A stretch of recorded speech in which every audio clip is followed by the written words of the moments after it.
What's up guys? You're listening to the TNT versus Ross reaction game. Tapos, discuss natin dito yung ano ba yung chances ng TNT na mananalo sila sa PBA Season 49 Governors Cup. Depending on who their finals matchup will be. Will be Hinebra, SMB, we're gonna discuss that. Nico here with Cho. Cho, ano, kamusta? Ano sa tingin mo, ano sa tingin mo yung reason bakit na gentleman sweep yung Ross sa TNT? Pare, there's a lot of talaga, possible reasons. Pero for me, ang Mm, observations ko lang naman, unang-una, yung bench ng Ross, pare, it's deeper. mm, Pero yung caliber, pare, ng players ng TNT is on another level lang talaga. Na agree. Caliber ng nako-compensate, players. pare.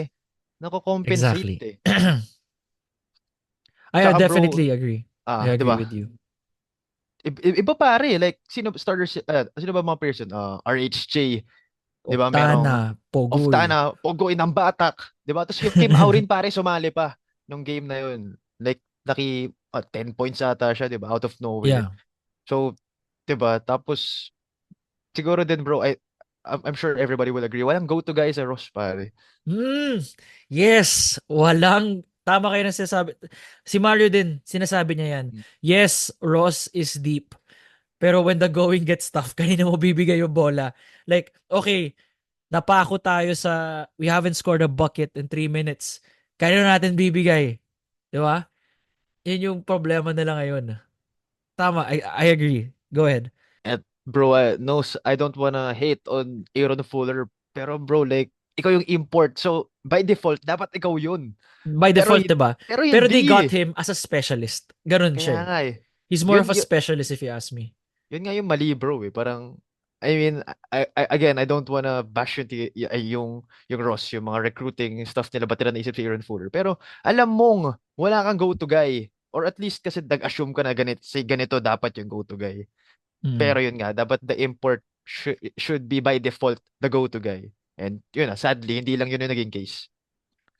Yun nga eh. Tapos, again to start off no, like yung sa laro na to, the one that's always been consistent all throughout both offense and defense, si Rondé.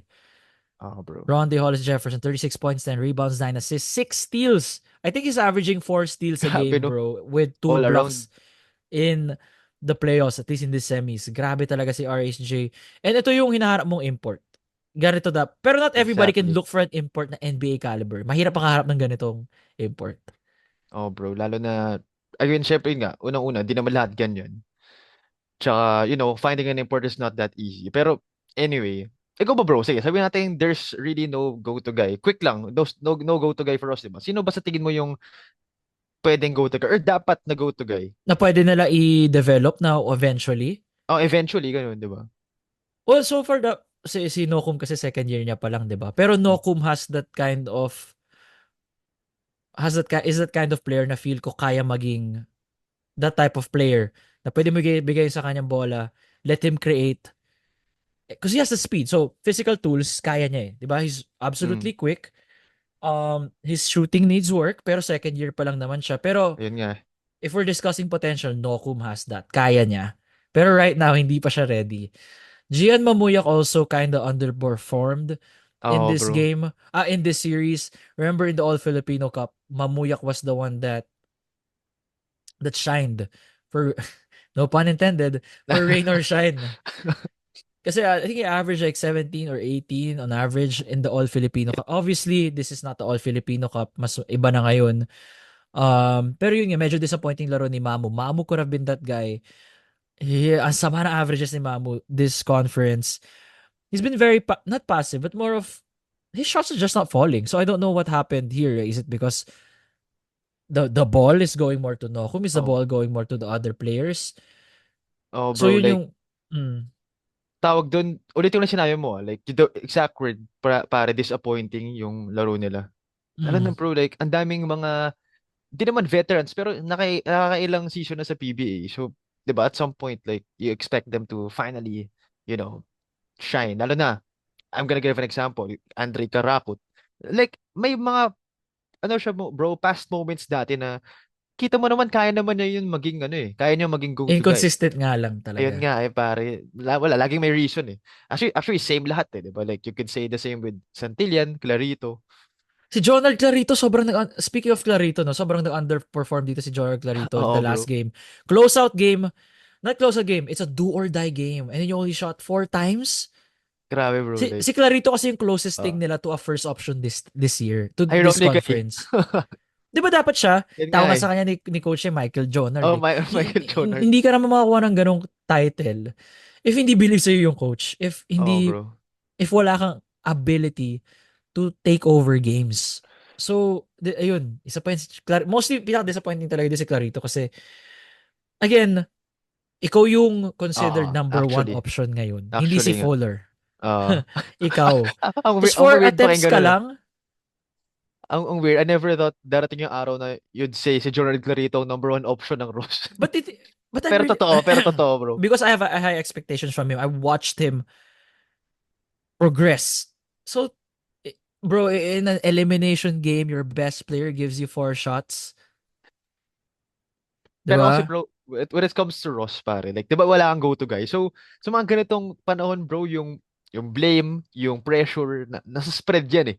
So parang you cannot blame this one guy. Lahat talaga sila pare nag-underperform. Lahat talaga nagkulang. So that's simple way to put it. Yeah, dito na talaga papasok yung para sabi ni Mario na when the playoffs comes, you need go-to guys. If not a go-to guy, 'di ba? So bench depth can only carry you so much. Uh Bench depth can give you the best regular season record, 'di ba? It Mm. can Ross was number one overall. But yun nga, nag-iiba na talaga sa playoffs wherein the Oo, bro. stars rotation, the rotations tighten, Iba yung stakes and eh. iba yung stakes, 'di ba? Mm. And here, it's Mm. really clear with TNT from the get-go na it's gotta be Ronde. After Ronde, it's going to be Oftana. After Oftana, it's gotta be Pogoy. If not Pogoy, if it's going to be spread out na kina Aurin, Mm. Kobuntin, 'Di papasok ba si nga Eram. isa pa yan bro, 'di ba? Like Very clear yung hierarchy. isa pa yun. Tsaka yung bench ng TNT. I mean, mas bench yung Ross ha, pero may mabubuga din yung bench ng TNT. So, like to make matters worse for Ross, yun yung naging case. More on the stats, no, just before we move on to our next topic, no. Ross had 18 turnovers. It has always been an issue of theirs. Yung turnovers. That's why they never Mm, got into a rhythm. So, hindi na nga gumagana opensa nyo. You give the ball pa. Ibabalik nyo pa yung bola sa TNT, which is the best defensive team. Which makes sense rin naman, Cho, na why they have so much turnovers. Because they're facing the number one defensive team in the mm. PBA. Actually, bro, yung disparity, apat lang. I wouldn't say na sobrang laking disparity. Pero It the was, flow, if you watch the ah, game, pangit ang ah. flow ng Ross. Hindi mo maintindihan ang gusto lang i-run. Diba? Ganun yung nangyayari. Cho, I had Ross making it to the finals prior to Okay, this. okay, okay. Prior prior to the start of the TNT versus Ross matchup. Kasi kala ko they're ready. I Hmm. feel like their bench can compensate for lack of Hmm. a true go-to guy. Pero apparently, hindi pa rin. You're not wrong for that, 'di ba? Parang Oh, syempre, may mga ganda ng laro eh. may mga tinitingnan ako na pa okay, mukhang kaya ng Ross. 'Di ba? Pero Pero iba wala. talaga sa playoffs. Oh, bro, iba-iba. Like, grabe, to simply put it, kailangan mo ng go-to guy. Sabi mo kanina, 'di ba? Go-to guys or a go-to guy? Oo, 'di ba? Kung wala kang luxury ng go-to guys, a go-to guy. Mm. And As simple as Clarito, that. as of right now, has not proved that he is that go-to guy. Oh, As of pare. right now, like just basing it off the numbers, nothing. It's I mean, lahat naman ng ginagawa natin dito sa podcast, everything we say here, Mm. is all based on Is numbers. yeah. All based on numbers, all based what you did in the past games, and never personal, never personal naman. Hindi naman That's natin why we're kilala for. kilala eh. 'Di ba? That's why no. I mean like Hindi nothing ikaw per. kilala mo, 'di ba? Pero ako, No. I'm talking about na. I mean, it's basketball. Like, yeah, exactly. walang point attacking the personal lives of the players. Mm. It's always gonna be determined on their skills, on what they Yeah. give to the court. And yun yung atake naman natin lagi. Yeah, indeed. Anyway, what do you think about TNT? Now they're in the finals, right? What do Yeah. you think is their chance if ever it's against Barangay Ginebra? So this is gonna be Ronde versus Brownlee again, wherein they beat Ginebra last time. But remember, may Mikey Williams yun. Yun So nga bro, like, disclaimer yun. That's a disclaimer parang yun malaki. because Mikey Williams is a fucking Mm, another import if you ask me. Mikey ah, Williams is like a import. totoo. And it's almost unfair, no? Pero yun nga, pare, kasi, Oh, ano sa tingin mo? This 2024, October 2024 or November 2024 when the finals begin.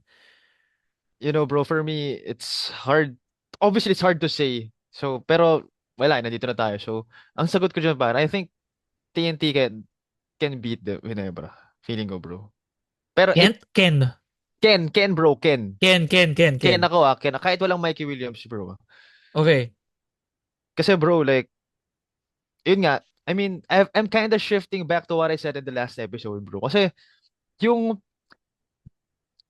paano ba, yung scoring distribution, scoring hierarchy ng Ginebra ngayon, medyo, di pa masyadong clear kung sino, di ba? Like, ayun nga, No, like, the for me it's clear. Ano naman, it's gonna be Brownlee.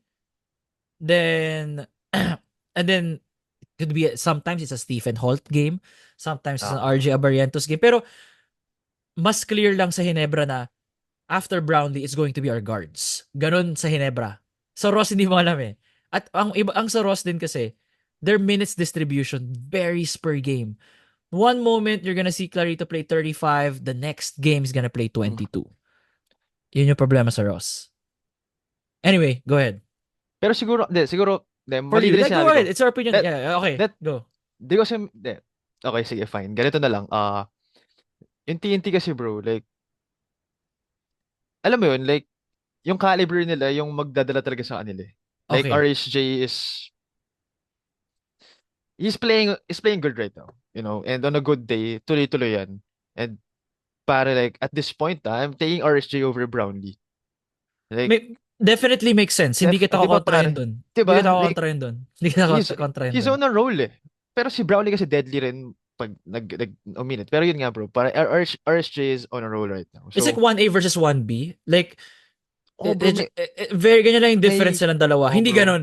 Like, kapag Uh, i-compare mo si Fowler at si RHJ nandito, si Fowler nandito. So, si RHJ, di mo na makita sa screen.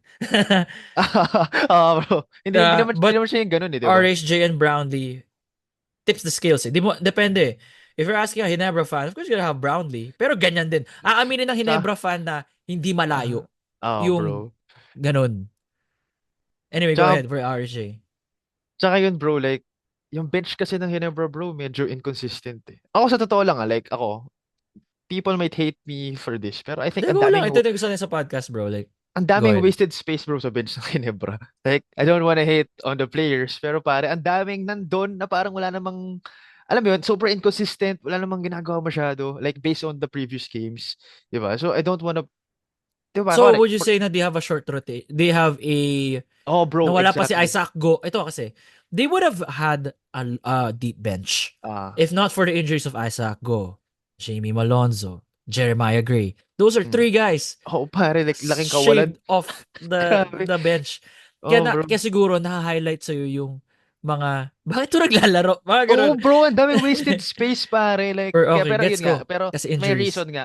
May reason nga. Pero yun nga, bro, if like they wanna win, yung mga nandun, para they have to perform. Like, I don't wanna bash si LA mismo. Like, we all, LA Tenor is LA Tenor. Pero He's reached pare, his peak. Ano na talaga? It's ano, pare wala matanda na na, talaga si pare. LA. He's Matanda na coming siya. off. He's coming off from cancer, literally. And he's really Di ba, old. bro? Like, you really can't expect much from LA except on the court coaching, a few play makes here and there, and some spot up threes. Kasi, ano na eh, matanda na si LA.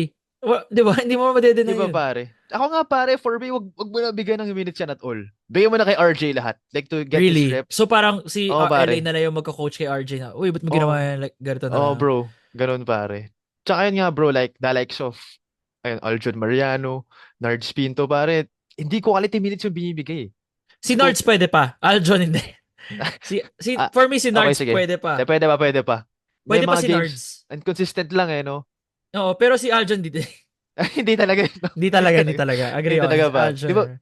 I mean, defense, sabi nila defense. Pero di ba, Na, di. tagal na rin siya hindi naglalaro eh. Kaya parang, Oh, bro. alam mo pag sobrang rusty ka, na kahit anong ginawa mo before, you have to get into a groove. Oh, Tapos pag bro. isasalang mo siya agad sa playoffs, much as in the Oh, finals, kakainin ng TNT yan.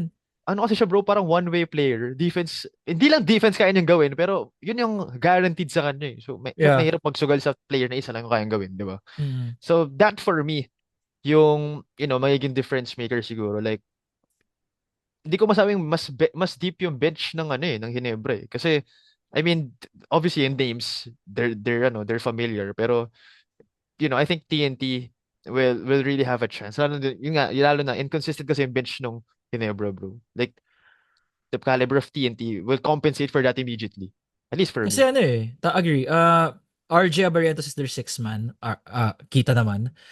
After RJ, it's Ralph Ku, Nards Pinto, and then wala na. Joe Devance is just there Isa pa yun, di ba? I to mean, provide a body uh, against Junmar. Kasi nawala si Isaac Gu eh.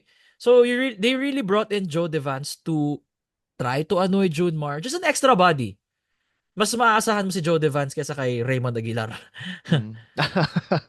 Gra- Totoo naman, bro. Like, yun nga, kasi, syempre, malaki si Joe Devance. Pero that's, again, I don't, ayun nga, isa pa yun. Siya kasi may na-offer pa eh. So, like, you can get it. Pero, again, I'm sorry, LA Tenorio. You have to retire, bro. Like, yung minutes mo, dapat binibigay mo kay RJ. In things like those, diba? Ganun.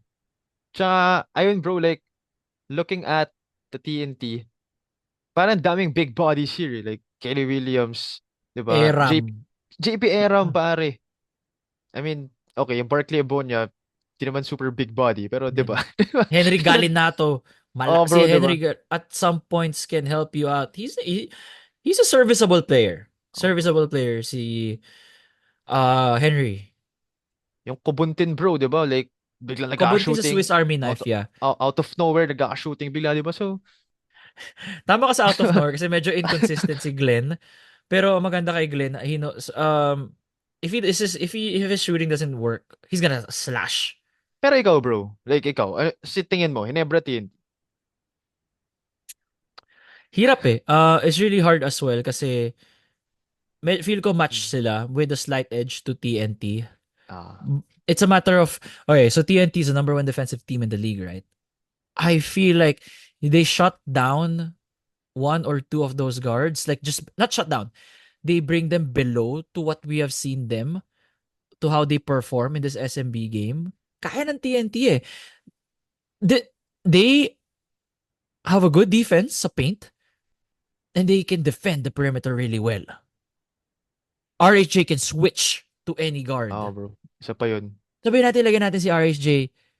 So, most likely si RHJ kasi kay Brownlee eh. Oo But naman, pero guys like Pogoy can lock down guards. Aurin can also be pesky enough. Jason Castro still has um, meron pang maibubuga si Jason Castro mm, compared to an LA Tenorio. bro, like Yun yung point ko. unfortunately speaking, no. Yeah, I mean, Pero tama ka, bro. Defense yung wala magiging naman mag-disagree sa akin na matanda na si LA. Totoo naman eh, di ba? Yeah, we're talking about 2024 LA. We're not talking about Oh, his bro. legacy. We're Oh, talking about bro. just this October 2024. Pero tama ka, bro. Yung defense talaga. Like, Defense ng TNT. Like, let's not forget, eh, sino, they're sino ba yung, formidable. They're the best defensive team in the league. So, kaya nila, we di might ba, bro? see RJ having the worst game. Ito mga ano mga hot takes lang. But we might see the one of the worst games of RJ Eh, Abarrientos in this I series. If agree, I that agree. happens, we might see a 1-for-10. We might see a 1-for-11. Because if hindi na switcher si RJ, if hindi na switcher si, paano to? RHJ, Aha. because RHJ ah, is locking down Bolik. Kasi diba, kalaban ng NLEX is TNT no tama, first tama. round. If RHJ is not on our import, wala siya kay Daquan, Bolik siya. And si Bolik, leading scorer ng PBA yan, ng All-Filipino. Hirap na hirap si Bolik. Ah, Hindi siya makascore yeah. kay RHJ. So what makes you think na pag na-switch si RHJ to any of the guards like Steven Holt and RJ Abarrientos, they're gonna get to their Mag, flow. mag-iiba, no? 'Di ba? There's no reason for you to think. Iisipin mo yun eh. Mahihirapan talaga sila eh. So more of, ano talaga, which team is going to exploit their strength first or really well? How can you maximize your stars, 'di ba? Hinebra kasi tawag ko sa Hinebra, defense na isn't really the best. They're a Oh, middle bro. of the Isa pa pack yan. team. TNT nasa top three ng both. Tsaka bro, isipin mo, RHJ of Tana Pogoy, like mga versatile defenders yan pare. Like They're kahit all, mag-switch yan pare, walang mag-iiba eh. you have the 'Di ba? best defender in the PBA in RHJ. You have a really great guard defender in Pogoy. Oftana can switch to wherever na Kasi ano naman. malaki eh, 'di ba? So 6'5 pa rin si Oftana. tapos hindi He naman siya may mabagal din, 'di he ba? may not be the best defender, but you cannot deny he's still a 6'5, Mm. 6'4, 6'5, 6'6 guy. 6'6 on a good day. Kasi di ko talaga alam yung totoong Na height niya eh. can move off the ball. So ba't mo isipin na defensively, di rin niya kayang gumalaw-galaw, 'di ba? No, mabilis Yeah, din. yeah, yeah, yeah. So, Exactly. 'di ba pare? Like Ewan ko kalimutan mo obviously, mga Aram yan. Di ba? May mga ay, Kelly 'di ba, isa pa Williams. yan, isa pa yan, 'di ba? Like Di even if ba? you get out, speed mismatch, pero pare may sasalubong sa'yo ni RHG in the paint, 'di ba? May perimeter defenders ka in or Pugoy. So, mahirap talaga. Ito yung takot ko lang for Ginebra, no? Like, yun lang talaga na because you're going against a team that has been consistent in both offense and defense. While kayo, yes, your offense is amazing. What about your defense, though? Mm, Di ba? Na yeah. parang, although I feel like this could go to 6 or 7 games, though, Cho. Oo naman eh. Hinebra is still Hinebra eh. And yeah, Tim Cone is still there. He's gonna Mm. think of ways to try to outcoach Oo, Coach bro. Chot. He's gonna think of ways na. And of course, may revenge factor si Brownlee. Brownlee lost to RHJ in their Ah, finals 'di matchup ba? last time. Tama, tama, tama. Tsaka bro, like, ano yun nga, for sure may maiisip for sure bro, mag-i-improve yung defense ng Ginebra. Oo, Sure, oh, sure ako. mag-iiba yung schemes nila dito Oo. kasi 'di ba SMB kalaban nila ngayon na overwhelming na yung paint defense. Kasi alam mo saan pupunta yung bola sa SMB. Kasi Julmar's in the paint, Sikes at the paint. In a way, mas predictable ang SMB. Yeah? Tama, Mas tama. Alam mo predictable. eh, alam mo eh. Clash pa ang skill set ni Anosike kay JMF. So parang hindi ka pa sure Mas kung kung ano, 'di ba? Mag-work sila on court. so in a way that also helps si Nebra. Mm. Tsaka bro, yun nga, parang going back to my point kanina, ang dami kasing players ng Ginebra that should have been helping them and actually helped them in the past. Pero That could have helped them in the past and oh, now in this final series sana. sana pero hindi eh. Di ko maget Tatlo, eh. three key rotation pieces wala sa ano mo. Tsaka bro, kulang na X Factor ang Ginebra. Like, could you consider Mavahan Misi an X Factor? Hindi pa rin eh, di ba? Kailangan may isa For pa me, it's gonna be talagang guy. RJ. It's gonna be RJ. Oo. It's unfair. Oo, unfair for RJ to say that he's Ayun the nga. X factor. Pero knowing him, he's gonna accept the challenge. Oo naman. Pero is Hindi he guaranteed. ready? So Oo. yun yung question natin rin for our listeners, no. Is RJ Abarientos ready to be the X factor and swing the tide if ever they face off against TNT? Pero, yun nga bro, Feel ko si ulitin ko RJ, lang hindi ah. si Mav. Feel ko si RJ. Si Buff kasi bro, like, hindi, ano naman Parang siya, alam mo na yung makuha mo yung expected Mav na eh. eh. Expected Oo. na eh. Oo. Pero kasi bro, yung RJ, yun nga, ulitin ko lang sabi ko kanina, mahirap i-demand sa kanya yun. Eh yun nga, mahirap i-demand sa kanya maging X Oo, Factor wala siya. nang touches si Brownlee, di ba? Mawawala Kailangan ng siya yung, touches. hindi pwede siyang X Factor, kailangan siya yung main factor. Yun yung nakikita ko kay RJ, bro. Unless ibahin na yung way of play niya, di ba? Unless like, magpaka-X Factor talaga siya. Pero naturally kasi, ano siya main factor siya, hindi siya pang X Factor. So, ayun, yun same question, di ba? Like, will he shift his play style? Ganito, ganyan, di ba? Will he Oh, change parang things? can he be effective in 20 ito, 'di ba? He played 21 minutes last game. Can he keep up this kind of production na okay, if not 28 points, can you give us a consistent 13 to Hmm. 16 every Exactly, night? pare. Tsaka Mahirap yung, 'yun against TNT. Mahirap 'yun. If tsaka this was a paring, different series like Ross, sige, kaya ni RJ 'yan. kaya yun, bro, pag roast, di ba? Oo. Bro, Pero decision making ni RJ, number one team sa defense kalaban mo eh. So, mahirap yan, bro. 10 points siguro, bro. Malaking bagay na yun. Tsaka yun nga, decision making ni mahirap na RJ, 'yun. pare. Anyway, ano sasabi Medyo, mo? Sorry, na-interrupt kita. kasi, ako lang, bro. Yung ano nga, yung decision making lang ni RJ, bro. Isa pa yun. Like, when I watch him play, yung mga pasa, yung mga shot selection pa, may pagkaganon siya kasi syempre scorer eh. So, Oh, yeah, yeah. Makes yung sense. mga Yan naman malalayong trabaho niya eh. tres. Pero yun nga, di ba? Like, if you're gonna be an X factor, syempre you have to get, you have to be more efficient. And obviously, hindi siya efficient sa ganun niya. Sadly. Sad yun. Well, I mean, then again, rookie lang siya. Babalik tayo doon na we're not being unfair to Yun. RJ. We're just giving 2 points na positives and negatives ni RJ. Kasi, I mean, it's basketball. Hindi pwede all positive naman, 'di ba? Mm. So let's now move on to SMB, the Yeah, yan. SMB series. Sabihin ko pala. Yeah, it's okay. Like, ano lang naman eh. Nag-enjoy tayo masyado, bro. Hindi, okay lang. I mean, Ah, we can do a deep dive once the mm. series is finalized na. Ah, tama, Anyway, tama. what do you think about SMB? Sabihin natin SMB beats Hinebra in 7. SMB Ah, versus TNT, medyo ano din eh, no? ay, Kasi, hmm. medyo complicated series. Mas napapaisip ako sa series na to.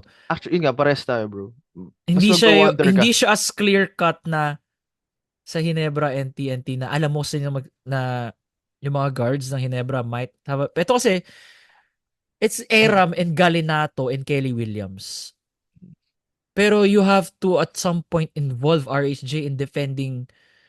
Well, most likely RHJ could be on Anosike, but you don't wanna put RHJ on JMF. Mapapagod sobra si RHJ kung ganun ginawa mo. makaka-affect sa scoring niya, di ba? Which is, yun din yung ikino-contribute niya. Yeah, he also contributes there. Oh. Pero bro, would you say na mas versatile ang wings ng TNT kaysa sa SMB? Oh, O, oh, 'di ba? So I think yun yung edge ng TNT defensively. Kasi defensively. kasi bro, I doubt, I mean, CJ Perez si CJ Perez offensively, pero baka defensively bro, mahirapan yan sa mga switch ganun, 'di ba? Like sa speed mismatch, sa height mismatch. Pwedeng yun yung edge na onting edge lang ng TNT. Mas versatile yung ano nila, yung wings nila, yung players nila in general, 'di ba? Yeah, mas Lalo na, versatile. tsaka yun nga, Tapos ano eh, we're gonna see, what do you call this? CJ Perez. Tapos hindi mo, ito kasi nagmamatter din dito yung injury ni ah ano, eh, Jericho Cruz. isa pa yun, isa pa yun. Pero sige, assuming na he won't play. Ay, hindi, sabi niya maglalaro siya, 'di ba? So assuming na he will play. O sige, assuming na he will play, Ah, how healthy is he though? Sabi natin 70%. yun nga, Kailan mo all medyo, hands on deck sa TNT? Kailangan mo maging all hands on deck eh. Ano ba yan? Kasi, alam mo, feeling, ito, ngayon ko na naisip to ah.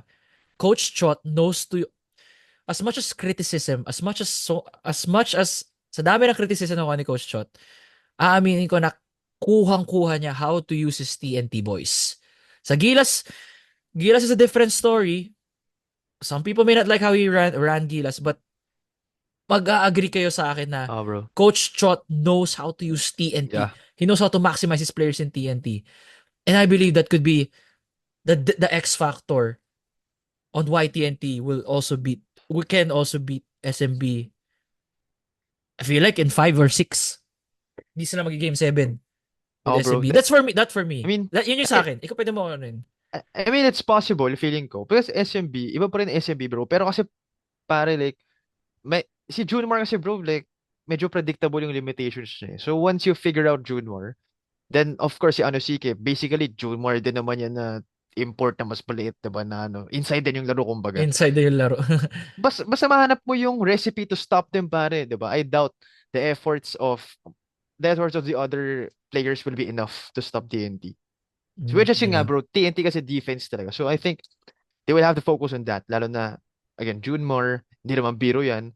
Then you have another formidable inside the paint force in Anosike, 'di ba? So I think they should, yung problems nila, they should focus first on Junmore and Anosike. Tapos, 'di ba? Yung shooting naman, bro, kasi that's something hindi naman guaranteed eh. Pero yung high percentage shots si Junmar para inside the paint, towering everybody, para mahirap pigilan yun. That's near the basket. Pero yung three-pointers nila, Lassiter, nila CJ Perez, that's something na hindi pa naman sure eh. So you can gamble by kind of, not ignoring, Di, pero mas may removing your pressure. focus. Ah, Agree. Mas may pressure na ngayon kina Romeo, kina Trollano. I mean, may pressure na sa kanila ngayon, di ba? They're down 3-2. Pero sasabi ko na, hindi shoot mawawala yung next, pressure no? na yan na you're equally gonna get the same blame if SMB doesn't beat TNT. Babalik kay Trollano, babalik kay Romeo, babalik kay ah, sa coaching staff din. Like, to be honest, babalik na rin sa coaching staff, bro. Like, babalik sa coaching staff ng SMB na hindi lang yung players, feel ko it's mostly gonna be on the coaching staff. And I feel like that's based on how social media is behaving, based on how people are viewing the state of the San Miguel Beermen. Feeling ko nga bro, sa totoo lang, ang pinaka-i-blame dyan si Terence Romeo, pare. Kasi Sa Don tingin mo, like, Troliano, he'll receive some fair, oo pare. he'll receive, would you say he'll receive unfair criticism, si Romeo? Ako feel Oo ko si bro. Coach George yung makareceive ng, Talaga. pero sa'yo, why Romeo? Because, Romeo ako bro, kasi obviously, sinabi mo nila, yung ibang role players ng TNT, di naman sila yung parang can create the shot eh. 'Di ba? oh, But like, si Don Troliano, more of a system player, 'di ba? If I may say so. Hindi siya yung parang create, create, create. Si Terence Bro kasi siya yung parang pag binigay mo yung bola, kaya niyang mag-create eh. Supposedly, dapat he can give you something out of nothing. 'Di ba? Yun yung kaya niyang gawin. Pero once hindi makita ng mga tao yun, bro, wala na. Like, hindi, si Romeo kasi, bro. Terence Romeo yan. Pero bakit walang ginawa? 'Di ba? Bakit di mo gina, ba't di siya nag-perform ng ganito ganyan? Eh, Don Troliano parang, hindi naman talaga ganun laro ni Don eh. So, bakit mo expect siya na gumawa? Aside mo rin season, di naman pinapalaro masyado, di ba? Yung iba, same din sabihin. Like, ba't si ganito ganyan? Hindi naman niya ganito. Pero si Terence kasi, Terence is Terence eh. So, why couldn't he do Terence Romeo things? Di ba? Ganun. mm, yeah, So, exactly. that's my point about Terence Romeo. Anyway, interesting, no? So, kami ni Cho, guys, will do a deep dive sa finals once na set na. Thank you for listening. We'll do a post-game reaction tomorrow. If, we'll do it offline, discuss namin.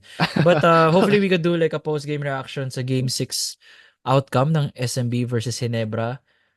Well, let's see what happens. And again, as always, guys, let us know in the comments what you guys think about yung finals namin. Mukhang TNT kami so far. Mukhang TNT magja-champion based just on what we have seen. You are free to comment whatever you think. Basta make it about basketball. Mm. And as always, thank you for listening, watching on YouTube, like, comment, subscribe. Yung username ni Cho is here. Thank you, Pwede bro. siya follow on Instagram. And then for Spotify, follow, give us a 5-star rating. See you all next time. We're gonna do another episode. And tuloy-tuloy na to since I'm back from vacation. See you guys!